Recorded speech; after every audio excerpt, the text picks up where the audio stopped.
હશે, આ દુનિયામાં આટલી બધી, આ કેટલા બધા પદાર્થો જમવાના છે, ભગવાને બે જ વસ્તુની ના પાડી છે, ભગવાને કીધું છે એમાં મારું કંઈક ભલું હશે, હું એને પહેલા સ્વીકારું અને પછી એના કારણો શોધું. આ શ્રદ્ધા છે. તો જેને શાસ્ત્ર વચન ભગવાન વચનને સ્વીકારવાની વૃત્તિ છે, આ શ્રદ્ધા છે.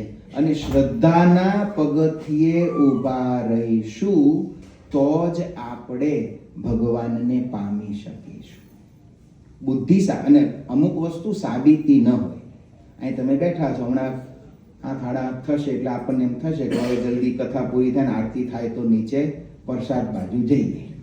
ઘણાને કદાચ સવારના ક્યાંક વહેલા જોબે નીકળી ગયા હશે તો કદાચ લંચે બાકી રહી ગયો હશે. હવે નીચે જાઓ ને જેવી ડીશ લો કે પ્રસાદ આપો, અથવા તો મંદિરમાં નહીં ઘેર જ જેવા સાંજે ઘેર જાઓ અને એમ તરત કોક લાવજો થાળી પીરસજો, ઘરવાળા કે કેમ, એટલે ભૂખ લાગી છે. તમે સાબિત કરો કે તમને ભૂખ લાગી છે તો ખાવા આપું. લો, ભૂખની કોઈ સાબિતી થાય? પાણીની તરસ લાગી હોય, કોઈ કે સાબિતી આપો કે તમને તરસ લાગી છે તો પાણી આપો. એની કઈ સાબિતી? એ અનુભૂતિ છે. ભૂખ છે, તરસ છે, એ બુદ્ધિથી સાબિત ન થાય, એની અનુભૂતિ થાય. એમ પરમેશ્વર પણ બુદ્ધિથી સાબિત ન થાય, એની સાધનાથી અનુભૂતિ થાય. શાસ્ત્રની આ વાતો આપણને ઘણીવાર બુદ્ધિના પગથિયે ઊભા રહીએ કે સચ્ચિદાનંદ સ્વામીને મહારાજનો વિયોગ થાય તો આંખમાંથી લોહી, અરે રૂવાડે રૂવાડે. આપણા સંતોએ લખ્યું, સચ્ચિદાનંદ સ્વામીને મહારાજનો વિયોગ થાય તો રૂવાડે રૂવાડે લોહીના ટશિયા ફૂટે.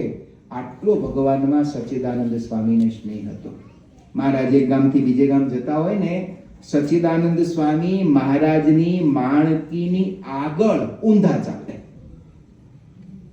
એ જમાનામાં તો બધા ગામના રસ્તા કેવા હોય, કાચા રસ્તા, ખાડા ખડિયા હોય કે બાવળ થોરની વાડ હોય, લોહી આમ શરીર ઉપર બધા બાવળના કાંટા ઘસાય, લોહી નીકળે.